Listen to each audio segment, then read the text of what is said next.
Bonjour à toutes et à tous les gars, j'espère que vous allez tous très bien. Aujourd'hui on se retrouve pour une toute nouvelle vidéo. On a le marché crypto sur 24 heures qui retrace légèrement. On est en train de redistribuer très probablement à court terme. Et c'est également ce qu'on a fait hier avec des très jolies accumulations d'ailleurs qu'on pourra aller voir. Je viens de rentrer en trade sur le Bitcoin, je vais vous montrer ça juste après. Dans tous les cas les gars, aujourd'hui on ira voir Bitcoin, Solana. On ira voir le DXY, donc l'indice du dollar, également le NIR et le FED. Donc j'espère vraiment que la vidéo vous plaira. Si c'est le cas, n'oubliez vraiment pas de la liker et de vous abonner si ce n'est pas déjà fait. N'oubliez pas de rejoindre le canal Telegram ainsi que le groupe Telegram directement en description, ainsi que de vous inscrire directement sur BingX. Vous avez toujours le concours pour gagner 50 $. Il y aura 3 gagnants, vous le savez. Donc voilà, il suffit de vous inscrire, c'est le premier lien en description. Donc les gars, je vous souhaite un bon visionnage. Allez, on est parti. Et donc on est directement sur le Bitcoin. Donc comme vous le voyez, hier on a fait ici une jolie accumulation avec donc une tiers qui était juste ici. Donc on avait créé de la liquidité ici avec un support juste là qu'on avait liquidé juste ici. On était venu chercher la tiers, puis on avait redistribué ici en lower time frame pour ensuite effectuer un mouvement baissier. Donc franchement très très joli. Ici comme on peut le voir, on a eu une espèce d'accumulation comme on peut le voir, donc avec un selling climax, un automatic rally, et on n'est pas venu chercher le selling climax. Par contre on est venu quand même liquider un support qui était juste là. On avait donc une trailing range qui était juste ici qu'on est venu liquider. On est revenu ici dans une supply en lower time frame. Donc en fait cet order block là qui était placé juste au-dessus de la trailing range qui est une zone de liquidité pour nous. Donc moi je suis rentré juste là, on a shift la structure juste ici là comme on peut le voir. Donc voilà, je suis rentré lorsqu'on est revenu dans la supply juste là. Donc bon, actuellement je suis un petit peu en négatif, mais je pense qu'on va pouvoir avoir un retournement peut-être dans cette supply juste ici. C'est possible pour ensuite continuer la baisse. Donc, dans tous les cas ici on a laissé des equal lows. Maintenant comme vous pouvez le voir, on a ici donc pas mal de liquidité avec tous ces lows juste ici qu'on n'est pas venu chercher. Donc si on vient commencer la baisse, on devrait avoir une grosse accélération baissière je pense. Mais comme on peut le voir, on a quand même liquidé ici une trendline, donc possiblement qu'ici on a eu un transfert qui s'est exécuté et donc en fait je suis rentré à l'envers du transfert de la smart money, c'est possible, mais j'espère pas et je pense pas quand même. On vient de liquider la trailing range, donc ce serait assez confluent de continuer des plus bas avec l'order flow baissier qu'on a et surtout les liquidités qui sont présentes au sud. Maintenant, il faut quand même remarquer qu'on a pas mal de liquidités qui sont laissées au nord. On a notamment ces equal highs juste là. On a également ces deux highs juste ici. On a pas mal de highs ici où on n'est pas venu chercher liquidité. Donc peut-être qu'ici, en fait, on a une plus grosse accumulation. Tac, et qu'ici, en fait, on a la liquidation dans la fractalité et qu'en fait on va effectuer un plus gros rebond pour peut-être ensuite venir chercher les liquidités en higher time frame qu'on a, qui sont au niveau des 60 000 $ qu'on devrait venir chercher, je pense, avant de faire quoi que ce soit. Du moins c'est mon avis. On a énormément de liquidités dessous. Franchement je suis à peu près 60% de chance qu'on vienne chercher les liquidités sous le support et 40% de chance qu'on parte maintenant sans venir les chercher. J'irais même 65-35 à peu près. Mais voilà, je pense que c'est quand même plus probable qu'on vienne sous le support, récupérer toute la contrepartie pour par la suite réaccumuler juste ici et continuer la hausse. Voilà, j'espère vraiment que ce trade va se finir en positif. En tout cas, c'est l'objectif, vous vous doutez bien. On va essayer de manager assez agressivement, d'accord. Une fois qu'on va venir casser, récupérer ces liquidités, je vais essayer de manager au moins à moins 0,5 ou peut-être ABE, on verra. Mais voilà, j'espère qu'on peut avoir une petite accélération dans les prochaines heures, ce serait vraiment super. Et ce qu'il faut quand même retenir, c'est que vraiment on a quand même pas mal de liquidités au nord. On a même ces highs ici, là, au niveau des 67 000 $ qui détiennent vraiment pas mal de liquidités. Donc peut-être que la supply des 70 000 $ va être recherchée. Maintenant, c'est peut-être des liquidités qu'on laisse un petit peu pour plus tard, lorsqu'on reviendra réaccumuler ici pour repartir, avoir une grosse accélération haussière, c'est également possible. Mais à ce moment-là, on devrait avoir un arrêt aux 70 000 $ pour effectuer la mitigation, donc refermer les ordres qui sont négatifs, donc réaccumuler juste là pour potentiellement après repartir. Donc à court terme, je suis baissier, on devrait venir chercher donc le lot juste ici qui est ma target pour mon take profit. Ah ben voilà, comme vous pouvez le voir en live, on a la petite accélération que j'attendais, donc je vais probablement manager mon trade. Je vais, je pense, le mettre déjà dans un premier temps ici au-dessus de ce high qui m'a l'air assez pertinent. Et voilà, on a l'accélération baissière dont je vous parlais juste avant. Et j'aimerais bien que ça continue là pour tous ces lots. Donc franchement top, j'espère que ça va continuer ainsi, bien évidemment. Et puis on est dans la tendance, la tendance actuellement à court terme est baissière, comme on peut le voir, on fait des highs de plus en plus bas et des lows de plus en plus bas, donc ça me paraît totalement confluent. On vient donc de trader une redistribution, c'est quand même assez compliqué, d'accord, de trader les redistributions, parce que comme on peut le voir en lower time frame, on n'a vraiment pas un gros setup ici, on n'a pas une grosse confirmation, d'accord, donc je pars du principe qu'en fait c'est cette supply qui est la plus pertinente, dû justement directement au support ici qu'on était venu créer juste là. Donc possiblement qu'ici en fait lorsqu'on est venu au contact en fait de ce support, la dumb money a acheté, d'accord, ce qui a permis à la smart money de vendre et donc la smart money viendrait protéger ses positions ici. Donc en l'occurrence, étant donné que la supply ici donc en rose était juste au-dessus d'un gros niveau de liquidité qui est notre trading range de l'accumulation ici, je suis parti du principe donc que cette supply était high probability, ce qui m'a permis donc de rentrer juste là avec une confirmation. La seule confirmation que j'ai eue, c'est le changement de structure avec les liquidités qui étaient dans mon sens. Donc voilà, mais c'est quand même un setup assez compliqué à trader. Voilà, il faut quand même être assez expérimenté. Même moi, parfois, j'ai un petit peu de mal. Mais je préfère trader, bien évidemment, les grosses accumulations comme ceci, tac, avec une jolie liquidation. J'essaye de rentrer ici, par exemple, avec une trading range assez loin qui me permet de me protéger. Là, comme on peut le voir, on est vraiment rentré juste ici, en fait, à la cassure de la trading range qui est juste ici pour targeter des plus bas. Il peut également arriver qu'on vienne en fait casser la trading range et qu'on redistribue avec une jolie distribution. C'est ce qu'on a pu faire précédemment et là à ce moment-là c'est beaucoup plus simple à trader. Là en l'occurrence c'est quand même assez compliqué, mais bon c'est quand même des setups qui respectent mon plan. Et donc ici on avait une trading range ici et donc comme on peut le voir on a eu pareil une belle distribution ici, donc avec une création d'une résistance juste là et une tiers en fait, une nouvelle tiers avec une autre tiers de l'accumulation. Ici on avait une accumulation avec une tiers juste ici et là donc on a une distribution au-dessus de la trading range qui est ici avec une trading range juste ici. Donc voilà, ça fait beaucoup de trading range, j'espère que vous arrivez à vous repérer, mais donc on avait des liquidités ici, qu'on est venu liquider ici, et donc il était pertinent ici de rentrer, par exemple sur un changement de structure, j'imagine, par ici, voilà, étant donné que, regardez, si on regarde, on zoome un petit peu, on a le changement de structure qui s'effectue ici, parce qu'ici, comme on peut le voir, on a une structure, une autre, et ensuite on vient casser la structure, continuer la structure, puis ensuite on vient la casser ici. Donc voilà, il aurait été intéressant de rentrer par ici avec un stop loss au-dessus de la liquidation, et ça nous aurait permis ensuite de target des plus bas. Mais donc voilà, c'était un setup beaucoup plus simple à trader que ce que je suis en train de faire, mais c'est quand même tout autant pertinent. Là, ce qui se passe, c'est globalement, je pense qu'on va venir effectuer la mitigation en fait du bloc haussier ici. Donc très rapidement, on va revenir possiblement dans ce plus petit bloc, tac, et ensuite repartir à la baisse, continuer l'order flow baissier, je pense. Ça me paraîtrait en fait assez confluent. En plus de ça, on est en train de créer un petit peu de liquidité en revenant ici donc dans cette demand. Donc voilà, on a un petit rebond, c'est normal. Et en fait, on effectue une redistribution, effectue la mitigation. Donc refermer les ordres qui sont négatifs ici en achat. On est en dessous, donc forcément les ordres ici injectés, ils sont en négatif. On vient les refermer à court terme pour continuer la tendance baissière. J'espère à peu près que ça a été compris, l'explication de ce qu'on est en train de faire actuellement sur Bitcoin. Et bien évidemment, si vous avez des questions, n'hésitez pas à me les poser en commentaire ou bien dans les groupes Telegram, je vous répondrai avec plaisir. Bon, sur l'indice du dollar, c'est pas trop compliqué ce qu'on est en train de faire. Ici, on a quand même un order flow aussi qui est en train de se dessiner. On est en train de réaccumuler ici, donc une très jolie réaccumulation. Comme je le vois, on revient ici dans cette demand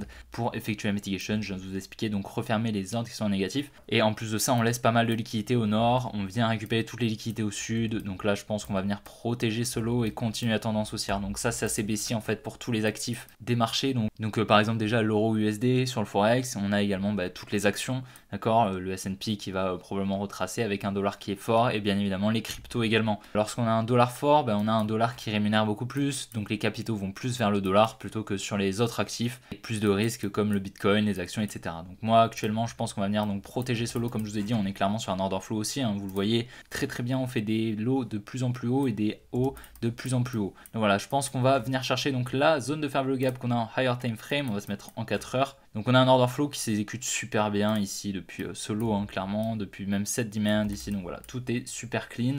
Et on devrait continuer ainsi, même peut-être jusqu'aux 110 points, ce serait extrêmement intéressant, mais là ça nous amènerait vraiment sur un plus gros retracement, avec un protected high juste là, et puis ensuite on effectuera l'order flow baissier, on fera quelque chose comme ça je pense. Voilà, et ensuite, durant cette zone, lorsqu'on viendra toucher les 110 points, on devra avoir une grosse accélération haussière de tous les marchés, parce que tout simplement le dollar va baisser très fortement, donc ça va laisser la place aux performances pour les autres actifs d'investissement, donc comme les cryptos, etc., comme je viens de vous expliquer. Donc voilà, ça nous permettra donc dans la zone haussière ici du dollar potentiel, d'accord, je pense honnêtement qu'on va y revenir, on devrait revenir au minimum dans la fair value gap, d'accord, qui a été partiellement comblée, comme on peut le voir, on va pouvoir la tracer comme ceci. Et donc dans cette zone haussière jusqu'à la supply, on devrait pouvoir accumuler des cryptos pour par la suite profiter de la baisse du dollar qu'on devrait avoir dans les mois à venir une fois que la supply sera mitigated. Solana, c'est assez fou parce que vraiment on laisse à chaque fois énormément de liquidité au nord. Comme vous vous en souvenez, on avait énormément de liquidité ici là avec tous ces highs, ce qui m'avait pas permis de re-rentrer malheureusement sur le mouvement baissier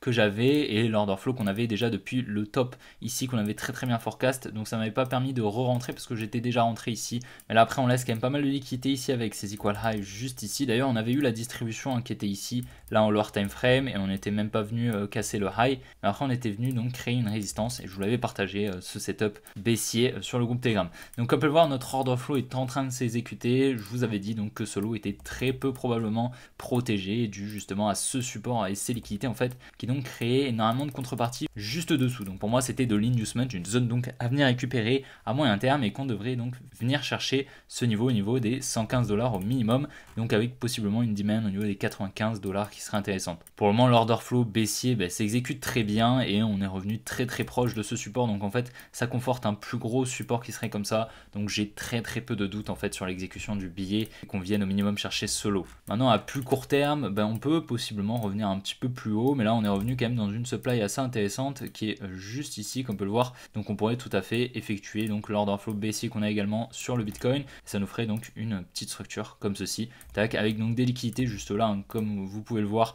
Clairement le bottom n'est pas posé, ça se voit 1000 fois là, comme on peut le voir on a vraiment des liquidités juste ici. Comme je vous ai dit, les bottoms ça se pose pas comme ça là avec une grosse mèche et ensuite on laisse de la liquidité comme ça pour repartir à la hausse. Ça c'est clairement un setup de redistribution, d'accord. En fait on vient accumuler ici, donc en fait ça se voit pas parce que ça doit être en microsecondes ou même en secondes, mais globalement ici on a une accumulation, puis ensuite on vient casser la tiers qui est par ici et on vient distribuer juste ici. Donc c'est exactement là la distribution qu'on a eu pour ensuite continuer la baisse, et c'est exactement ce qu'on devrait faire je pense, et continuer la baisse, effectuer cette jolie structure baissière, c'est ce que je pense. Dans tous les cas un bottom ça se pose comme ça, tac, une création d'un support. En fait c'est exactement l'inverse avec une symétrie axiale. En fait si vous faites la symétrie en fait de ça là, donc que ça vous le mettez ici et que ça ici vous le mettez là, en fait ça nous fait une accumulation, donc un support juste ici avec une liquidation, tac, et là on a un bottom, là on a possiblement un bottom ou bien une redistribution si justement l'order flow est baissier et qu'on n'est pas forcément dans une bonne zone pertinente pour un bottom, etc.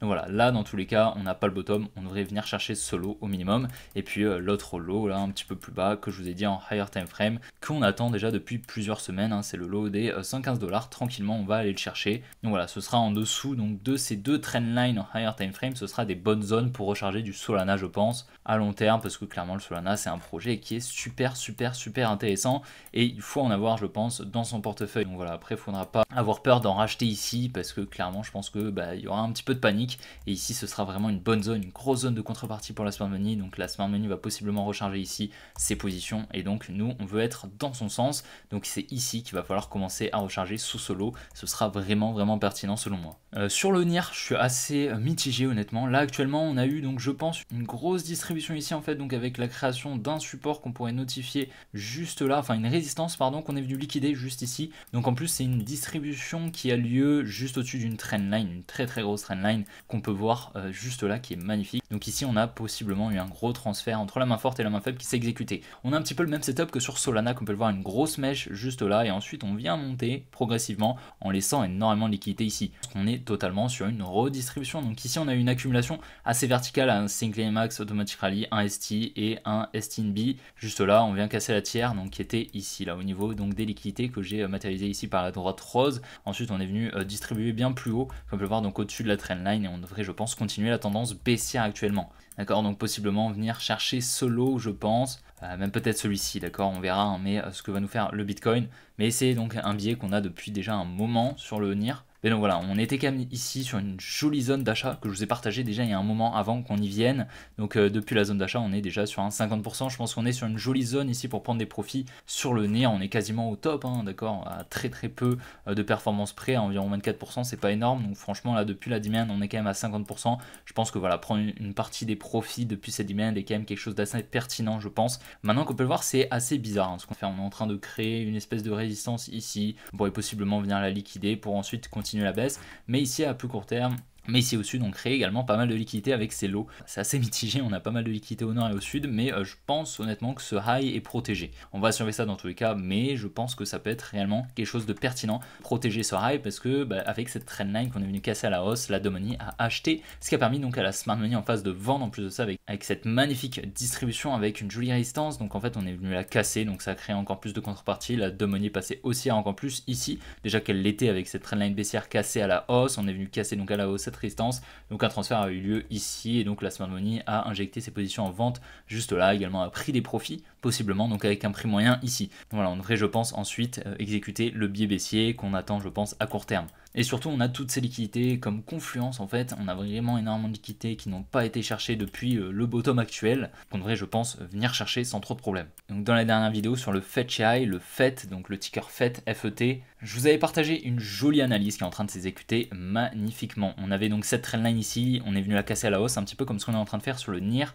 On a eu juste au-dessus une magnifique distribution, donc un joli range en fait, comme on peut le voir. Donc là on a une espèce de range, comme on pourrait appeler ça la dumb money, et ensuite on vient la casser à la hausse en fait. On vient casser ce range qui est en fait donc une résistance juste ici, avec un support, le support qui est en fait notre TR, notre trading range. Et donc on vient casser ici, on vient récupérer toute la contrepartie présente au-dessus de cette résistance. Et en fait la smart money a donc un prix de vente moyen ici. Malheureusement on n'est pas venu chercher la supply à vraiment pas grand chose, comme on peut le voir, vraiment de pas grand chose. On a accumulé ici dans la demand comme c'était prévu. Je vous ai dit donc on allait probablement faire quelque chose comme ça pour continuer la baisse. On n'est pas venu malheureusement chercher la supply. On est venu donc dans le plus gros bloc institutionnel juste ici. Donc à partir de la tiers juste ici on est venu en fait mitigated cette distribution à partir donc de cette petite mèche juste là, on est revenu pile dedans. Et puis juste au-dessus en fait de la tiers de cette accumulation, ici on a distribué, on exécute parfaitement notre biais baissier qu'on a. On devrait venir donc chercher cette zone d'investment, ces liquidités, ces equal low qu'on a, et puis ce lot ici je pense des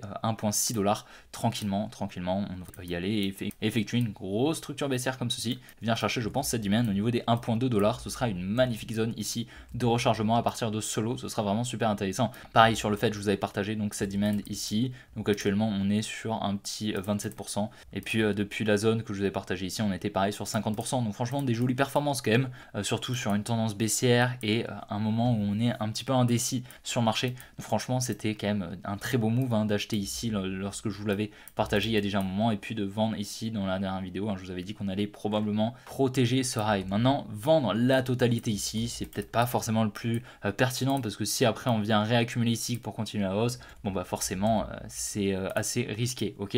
Mais vendre peut-être 50% de la position qui a été injectée ici, bon bah ça peut être pertinent, d'accord, ça nous permet d'avoir pas mal de gains qu'on récupère, pas mal de liquidités qu'on pourra réinjecter un petit peu plus bas, et au final au lieu d'avoir un prix d'achat net ici, on aura un prix d'achat moyen ici, ok. Et donc là on aura vraiment un prix d'achat moyen incroyable. Et puis surtout, au lieu d'injecter la totalité de la liquidité ici, étant donné qu'on a fait un petit move nous générant un petit peu de profit ici, mais en fait on injectera beaucoup plus de liquidité ici. Donc franchement c'est tout bénef, et à long terme c'est un joli move. Maintenant comme vous le savez c'est quand même assez risqué. Maintenant voilà, il faut traquer tout ça sur un tableau Excel et puis après faire le bilan.